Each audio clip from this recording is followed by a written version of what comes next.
ہمیں اور آپ کو اس بات کا اندازہ بڑی اچھی طریقے سے ہے کہ ہمارے ہاں جسٹس کا نظام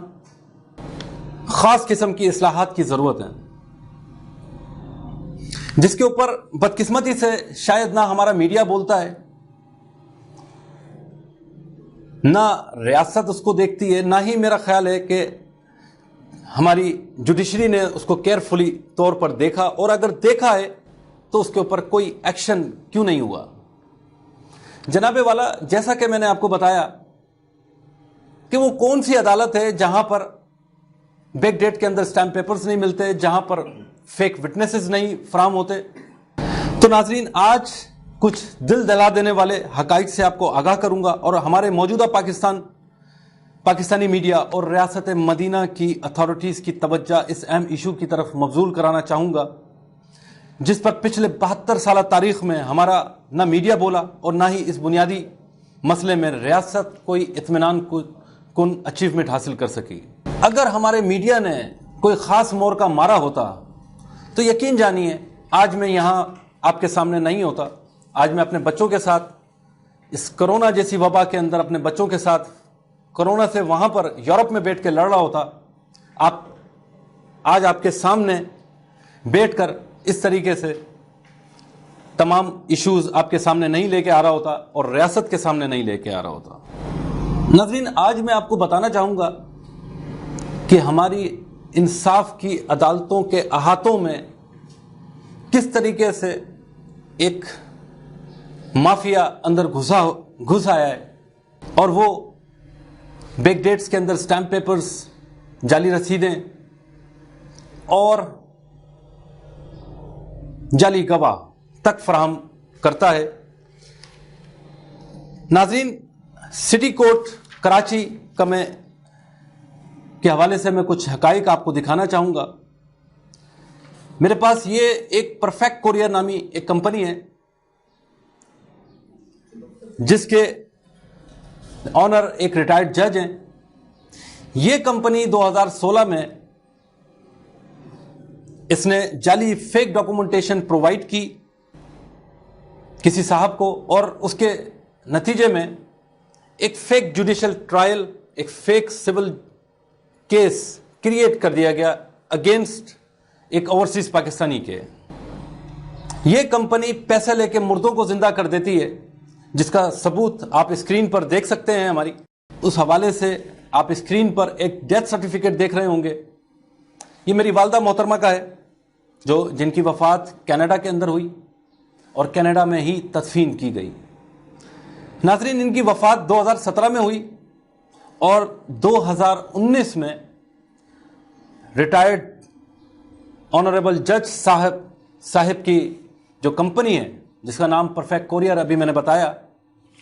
وہ 2019 میں ان کو پیسے لے کے اس طرح زندہ کر دیتی ہے۔ اگر گوگل پہ بھی جا کے آپ اس کو چیک آؤٹ کریں گے تو آپ کو اندازہ ہوگا کہ گوگل بھی مرحوم لوگوں کو زندہ کر دیتا ہے، یا ان کا ٹریکنگ ریکارڈ ہر طریقے سے وہ یہ بتاتا ہے کہ وہ انسان جو مر چکا ہے بظاہر وہ مرا ہی نہیں۔ تو ناظرین، آپ نے دیکھا کہ ایک محترمہ جن کا انتقال 2017 میں ہوتا ہے اور 2019 میں یہ پرفیکٹ کوریئر نامی کمپنی پیسے لے کر ان کو زندہ کر دیتی ہے۔ یہ تو میری خوش قسمتی ہے کہ میں نے زیادہ پیسے نہیں دیے ناظرین، نہیں تو وہ ہو سکتا ہے کہ میری مرحومہ والدہ سے میری ملاقات بھی کرا دیتے، کیونکہ ایسی جدید ٹیکنالوجی جناب والا میں نے شاید دنیا میں کہیں اور نہیں دیکھی۔ جناب والا، میرا بنیادی نقطہ ہرگز یہ نہیں ہے کہ میں انصاف کے لیے آپ سے کوئی رابطہ کر رہا ہوں۔ میرا بنیادی نقطہ یہ ہے، اور میں نے جو اسٹینڈ لیا ہے وہ صرف اپنے لیے نہیں بلکہ ریاست کے ہر اس شخص کے لیے جو انصاف سے محروم ہے۔ جناب والا، ہوتا کیا ہے، ایک عام انسان کس طریقے سے اس جوڈیشل ٹریک کے اندر آ کے اس چکرویو میں آ کر پھنس جاتا ہے اور نکلتے نکلتے اس کو 10 سال بھی لگ جاتے ہیں، 20 سال بھی لگ جاتے ہیں، زندگیاں ختم ہو جاتی ہیں لیکن فیصلے ختم نہیں ہوتے. تو جناب والا بیسکلی خرابی کہاں پر ہے؟ اگر ہم کیئرفلی اس بات کو ریویو کریں تو پاکستان کو بنے تقریباً 72 سال سے زائد ہو چکا ہے. ان 72 سالوں میں جناب والا یہ کام پہلے دن کا تھا جو آج 72 سالوں کے بعد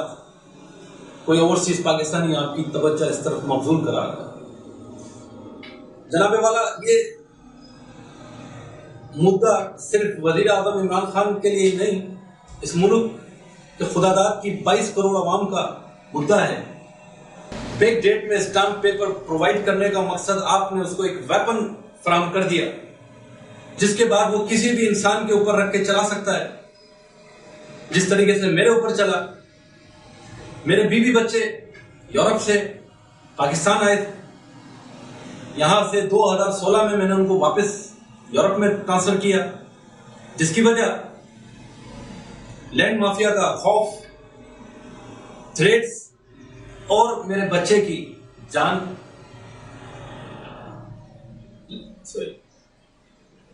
لینڈ مافیا کا خوف، لائف تھریٹس اور میرے بیٹے کی بیماری، جس کے بعد میں نے اپنی پوری فیملی کو پاکستان سے شفٹڈ کرایا یورپ میں، اور تب سے لے کے آج تک میں اس کیس کو دیکھ رہا ہوں. عدالتوں کو بتا بتا کے تھک چکا ہوں کہ جناب والا یہ جو کیس نمبر 1856/2016 ہے، اس کے اندر جو بیس بنائی گئی ہے وہ پرفیکٹ کوریئر کی ہے، اور یہ کوریئر کمپنی اس نے تو میری والدہ محترمہ، اس کی کریڈیبلٹی یہ ہے کہ اس نے تو میری والدہ محترمہ کو زندہ کر دیا. جناب والا میں آج سے میڈیا کا باقاعدہ آغاز کرتا ہوں، اور اس وقت تک میں یہ اپنی لڑائی جاری رکھوں گا جب تک ہمارے محترم چیف جسٹس صاحب یا وزیر اعظم عمران خان صاحب یا ہماری کوئی بھی اتھارٹیز اس کے اوپر ایک پراپر ایکشن نہیں لیتی. ایک اور حقائق بھی آپ کو بتانا چاہوں گا کہ پاکستان میں تقریباً 20 لاکھ کے قریب کیسز ہیں جو کہ زیر التوا ہیں. ایک کیس 15,000 روپے اس کی اسٹیمپ ڈیوٹی ہوتی ہے جو کہ گورنمنٹ کے خزانے میں جاتی ہے. میرے لیے جو کوشچنیبل مارک ہے اس وقت وہ یہ ہے کہ اپنے کیس کو دیکھنے کے بعد کہ 20 لاکھ میں سے کتنے کیس ریئل ہو سکتے ہیں اور کتنے فیک.